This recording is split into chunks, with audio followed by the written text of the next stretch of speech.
Assalamualaikum para pemuda Indonesia. Saya sekarang sedang bersama pemuda Bulan Bintang yang belakangan ini mereka sedang gencar-gencarnya melakukan kegiatan sosial.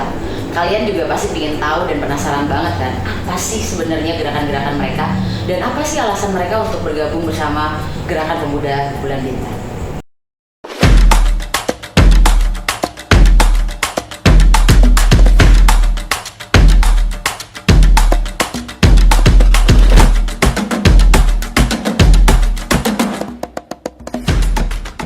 Halo Mas, Assalamualaikum. Waalaikumsalam.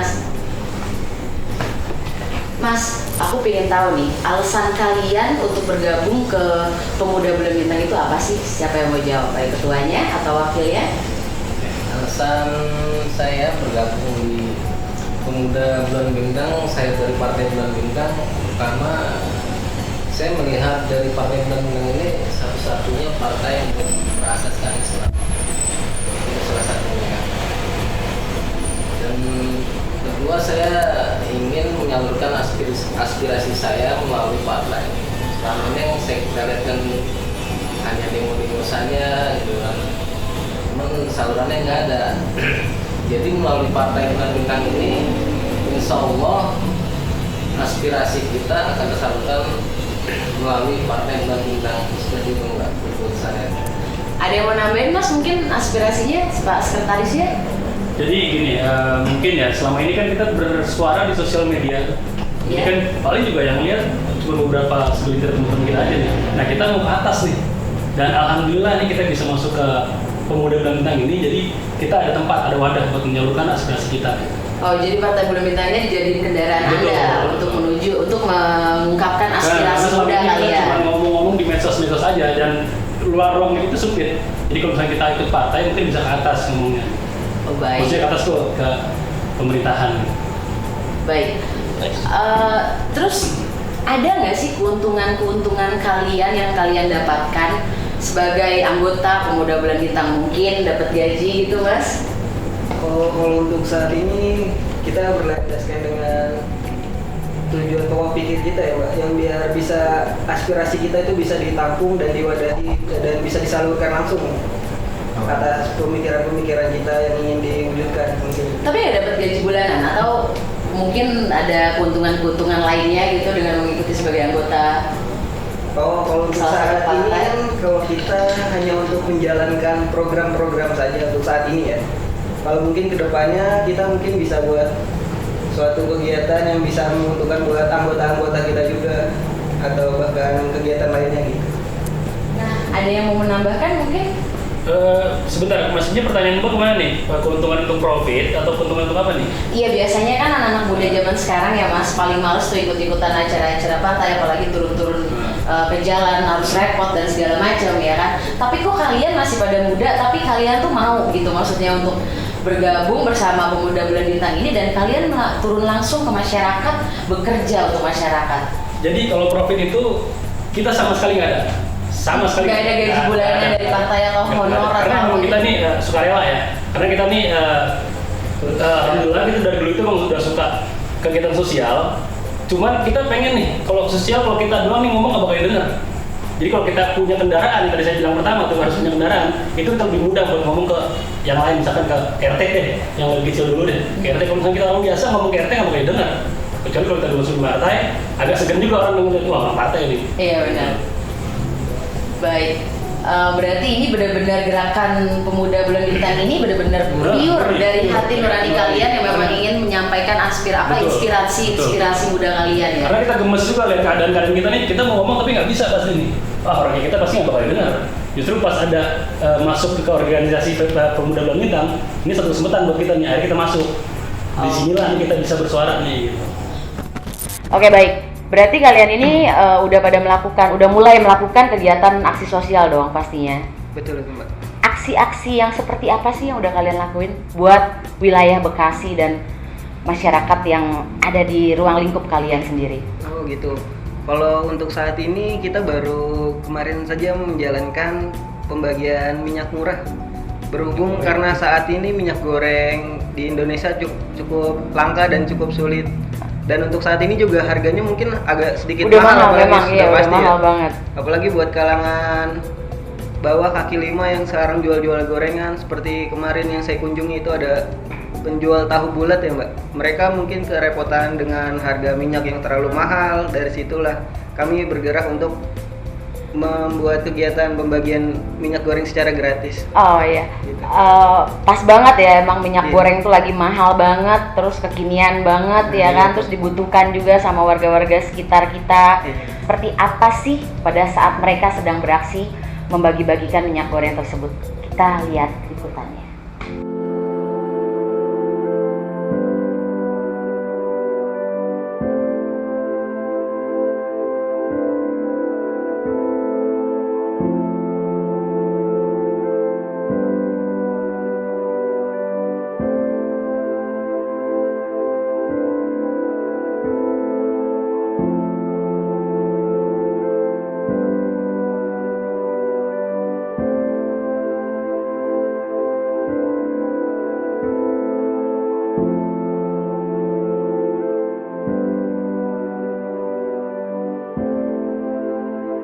Berikut inilah yang jadi salah satu kegiatan peduli sosial dari Pemuda Bulan Bintang.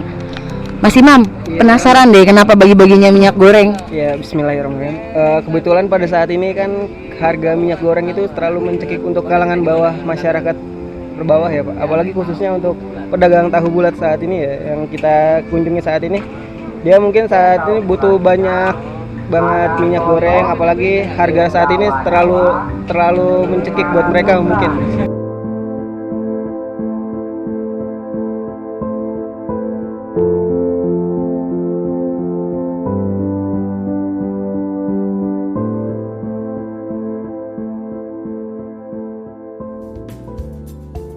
Nah, jadi yang kayak gitu-gitu kegiatan yang mereka lakuin.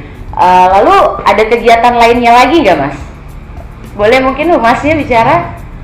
Ya, dari Pemuda Bulan Bintang ini kita juga peduli terhadap lingkungan ya Bu ya. Seperti kita di lingkungan RT-RT kita itu kita ikut membersihkan sampah, yang mana orang meletakkan sampah itu membuang sampah sembarangan Mbak. Nah sekarang kita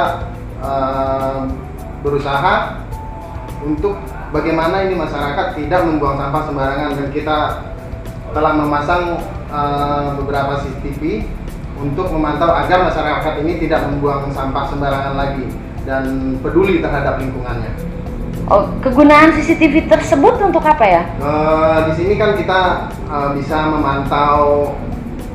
Nanti kalau misalnya setelah dipantau kita tahu orangnya, nanti kita bisa laporkan ke RT setempat atau apa petugas. Oh, baik, untuk efek jerah ya, mungkin untuk efek jerah untuk masyarakat sekitar. Betul. Agar lingkungan itu nggak dibuangin sampah lagi dengan sembarangan kayak gitu ya. Wah, ini benar-benar kegiatan yang dahsyat. Jadi masyarakat sekitar tuh nggak bisa buang sampah sembarangan lagi. Mereka jaga juga lingkungannya, mereka berbagi juga ke sesama lingkungannya. Lalu ada CCTV, ada bukti yang akan menunjukkan siapa masyarakat yang buang sampah sembarangan. Dan untuk kegiatan detailnya seperti apa yang mereka lakukan, kita bisa saksikan di video berikut ini.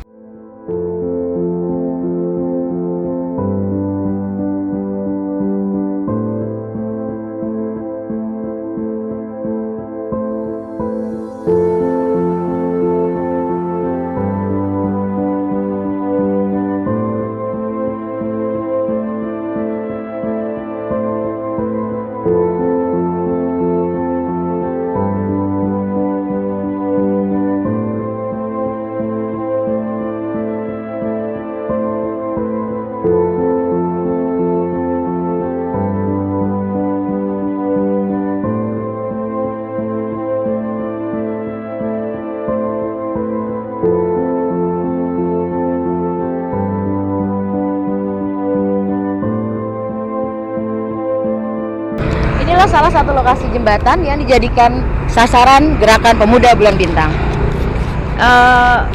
Kenapa mesti jembatan ini, Bang? Karena jembatan ini sarananya bukan untuk pembuangan tempat sampah. Jadi dijadikan tempat sampah oleh warga-warga yang melintas di jalan ini.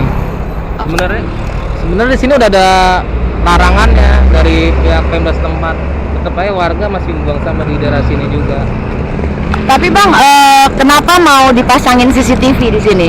Rencananya emang dari Pemuda Bulan Bintang akan dipasangkan CCTV di lokasi jalan ini. Berhubung semakin lama semakin hari sampah makin banyak, jadi fungsinya CCTV itu untuk memantau dari warga mana yang membuang sampah di daerah ini, di daerah Jalan Bintara ini, seperti itu. Oh, kayak memberikan efek jerah ya Bang, lebih tepatnya. Itu, jadi biar ada efek jerahnya nanti di kemudian hari jangan sampai ada sampah-sampah lagi yang berserakan di Jalan Bintara ini, khususnya Bintara 5. Iya, seperti itu Mbak.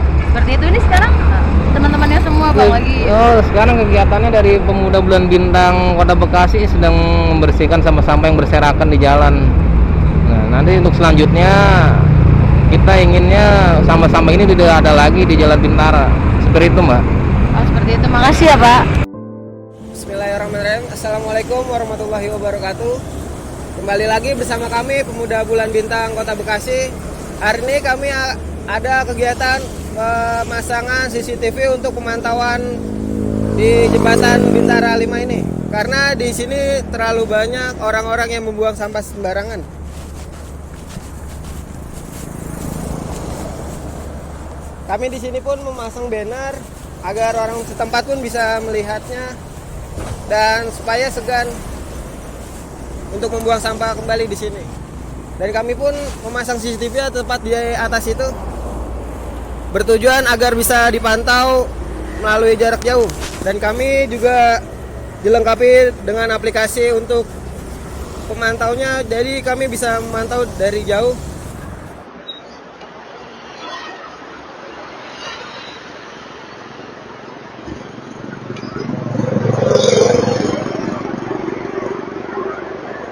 Terima kasih. Wassalamualaikum warahmatullahi wabarakatuh. Oh, jadi itu tadi CCTV-nya dipasang di jembatan tersebut ya? Oke, jadi bisa mantau langsung masyarakat yang buang sampah di situ. Jadi nggak bisa. Masyarakat Bekasi masih banyak yang buang sampah di jembatan itu atau gimana? Hampir setiap hari itu orang naik motor sambil bawa sampah lempar.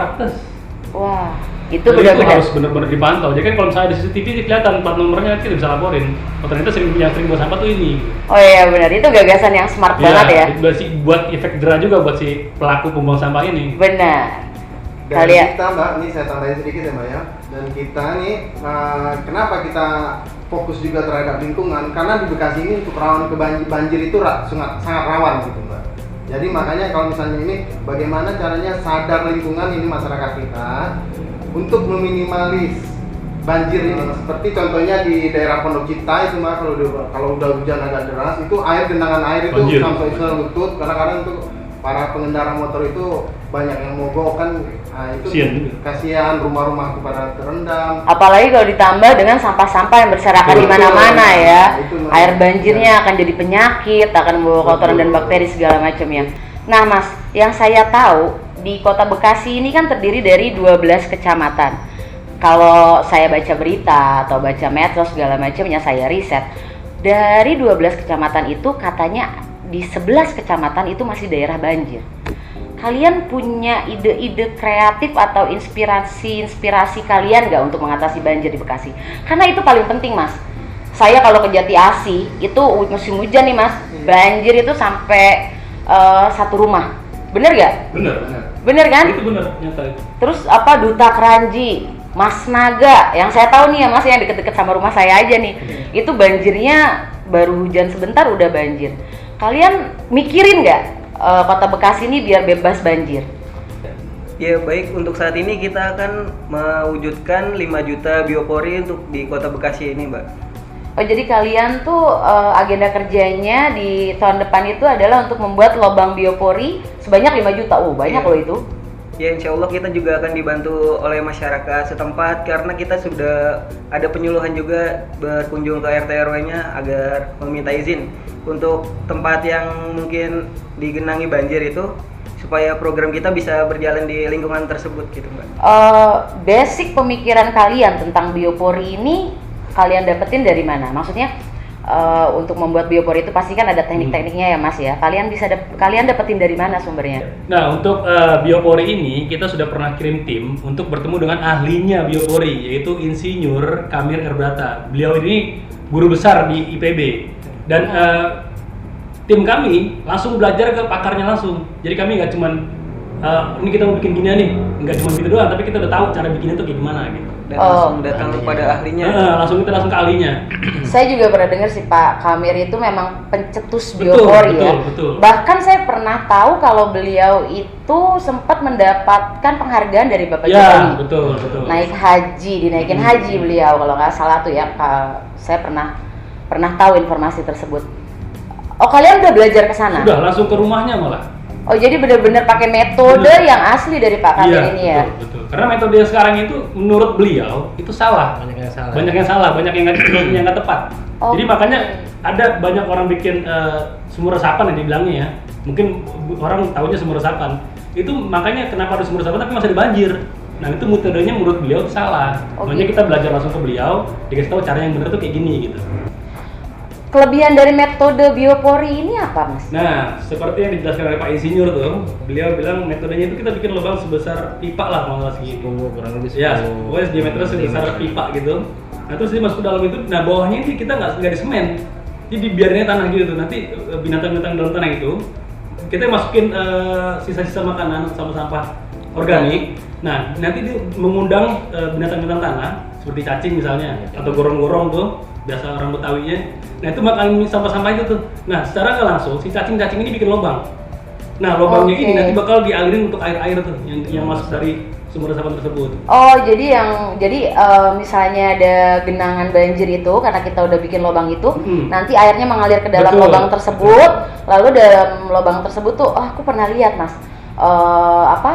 Lubang biopori yang ada, aku pernah lihat orang bikin itu dari pipa dibolongin kecil-kecil. Betul. Sebenarnya itu salah. Sebenarnya itu salah. Intinya, jadi kita ini sebenarnya lubang biopori itu di bawahnya harus tanah, bener-bener tanah nih. Oke. Nah, cuma dilobangin. Nah, di situ nanti kita isi. Kalau dibilangnya itu buat makanan nih binatang-binatang tanah nih. Oke. Buat masuk ke dalam itu kan jadi bikin. Jadi nanti mereka yang membuat jalur ya, menjaga populasi juga di bawah tanah ini, kita juga nggak tahu ya. Akan ngalir dengan jalur si binatang tersebut. Oke. Jadi nggak tertimbun di situ tuh, nggak numpuk di situ tuh air. Jadi bakal meresap ke yang lain gitu. Berarti banyak pemahaman yang salah juga tentang lubang biopori, karena yang aku suka lihat juga dia ada lubangnya tapi nggak pernah diisiin sampah. Jadi sebenarnya itu percuma. Karena udah penuh air. Iya, karena percuma juga kan Mas, kalau misalnya nggak diisiin sampah itu kan biota dalam tanah itu gimana mau makan kan gitu. Makanya dia nggak akan bikin jalur juga ya. Karena mentok di situ. Berarti selain bisa mencegah banjir, lubang biopori itu juga bisa menjaga volume, Berarti selain mencegah banjir, lubang biopori itu juga bisa menjaga volume air tanah di dalam sini ya. Jadi kita nggak akan kekeringan juga kan dari hujan, banjir terserap ke tanah. Jadi volume air tanah kita juga akan terus bagus walaupun dipakai terus. Wih, bikin penasaran banget metode-metode yang akan mereka lakukan ke depannya. Kira-kira kapan tuh Mas mau dilaksanainnya? Untuk actionnya secepatnya akan kita realisasikan untuk program biopori ini. Rencana emang 5 juta lubang biopori di Kota Bekasi akan kita laksanakan. Di tahun ini atau tahun depan atau? Pastinya di tahun ini.